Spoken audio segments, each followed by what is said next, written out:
Onko sun mielestä tämä nykypäivän työelämässä tämä miesten ja naisten tasa-arvo, niin toteutuuko se? Siitä hirveästi puhutaan, että on palkkaeroja ja kaikkea. No itse asiassa ainakin mun mielestä täällä meillä, niin homma on toiminut äärimmäisen hyvin ja niin kuin mun mielestä työsuhdeedut on kohdallaan ja niin kuin tasapuolisia. Oletko samaa mieltä? Joo, ei niissä mitään ihmeempiä. Mehän ollaan ihan samalla viivalla.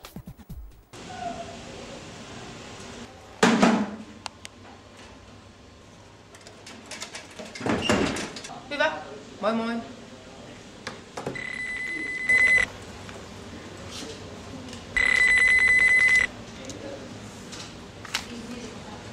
Juuso.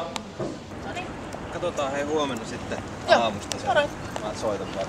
Jes.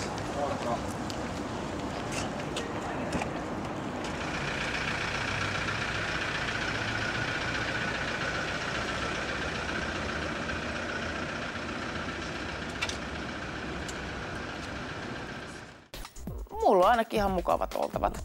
Seuraavaksi levyesittely ja Lauri Tähkä, hyvin tunnettu ja suosittu artisti tällä hetkellä ja uusi levy 1000 riemua.